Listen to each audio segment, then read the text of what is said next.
인류의 스승, 석가모니 공자, 소크라테스 예수의 삶과 가르침의 교집합을 찾아서 46번째 시간 경물치지.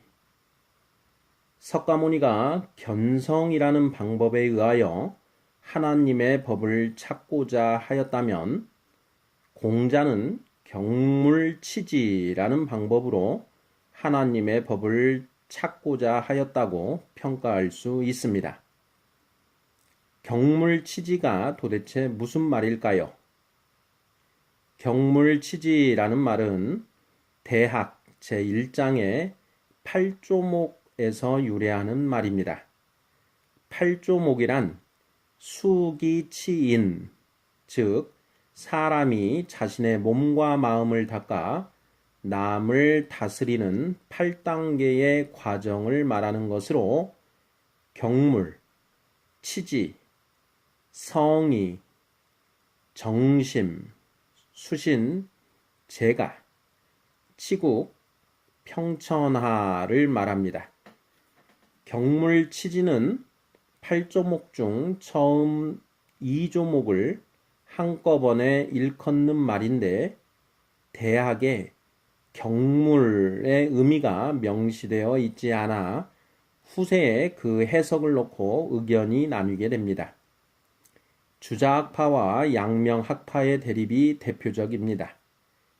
주자는 격을 이른다는 뜻으로 해석하여 모든 사물의 이치를 끝까지 파고 들어가면 알매 이른다고 하는 이른바 성즉리설을 확립하였고, 왕양명은 사람의 참다운 양지를 얻기 위해서는 사람의 마음을 어둡게 하는 무력을 물리쳐야 한다고 주장하여 격을 물리친다는 뜻으로 풀이하는 심증리설을 확립하였습니다.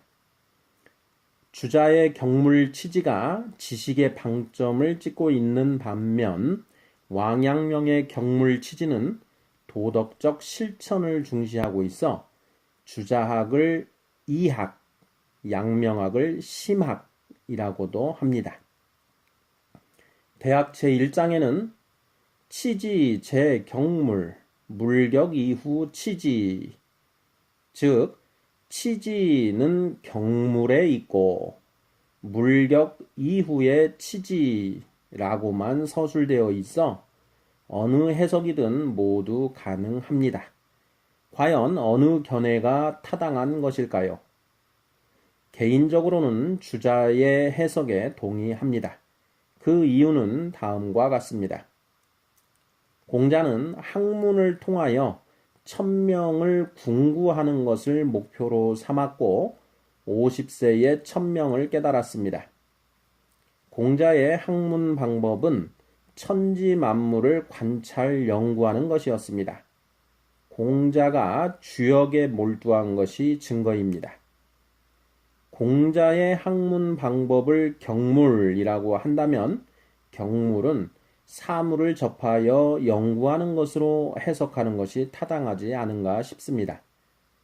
또 공자의 어록이라고 할 수 있는 논어에는 인간의 마음을 논하는 구절이 극히 드뭅니다. 공자는 인간의 마음보다는 외부 세계에서 천명을 찾고자 하였기 때문입니다. 이러한 점들을 감안하여 보면 경물을 마음의 물욕을 물리치는 것으로 해석한 왕양명의 해석은 문제가 있어 보입니다. 여러분은 어떻게 생각하십니까?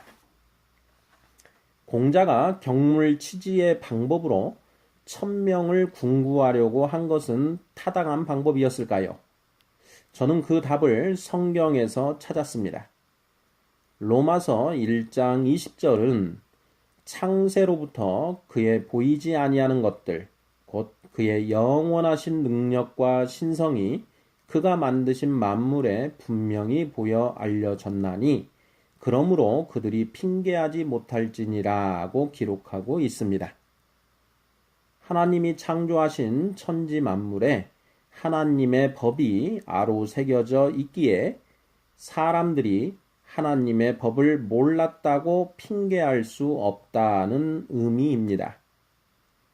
바꾸어 말하면 사람이 하나님이 창조하신 천지 만물을 관찰 연구함으로써 하나님의 뜻이 무엇인지 충분히 알아낼 수 있다는 의미입니다. 그렇다면 공자의 접근 방법은 지극히 타당한 것이라고 할 수 있습니다. 공자가 찾아낸 천명이 무엇입니까? 그렇습니다. 중용 제1장 천명지위성이 바로 그것입니다. 천명을 깨달은 다음에는 천명에 따라 살아내면 됩니다. 공자는 60세에 누가 어떤 말을 하여도 순화하여 듣는 이순의 경지에 70세에는 마음 가는 대로 행하여도 천명에 어긋나지 않는 종심의 경지에 도달하게 되었다고 스스로 평가하였습니다. 성경적으로 볼 때 성령을 받지 못한 공자와 석가모니는 율법 시대를 살았다고 보아야 합니다. 공자는 천지 만물에 아로새겨진 하나님의 법을, 석가모니는 인간 본성에 새겨진 하나님의 법을 발견하고자 노력하였습니다. 그들이 발견한 하나님의 법이 완전한 것이고 나아가 그들이 발견한 하나님의 법을 완전히 지켜 살았다면 지금 천국에 있을 것입니다. 여러분은 천지 만물에 새겨진 하나님의 법을 찾고 계십니까? 아니면 인간 본성에 새겨진 하나님의 법을 찾고 계십니까?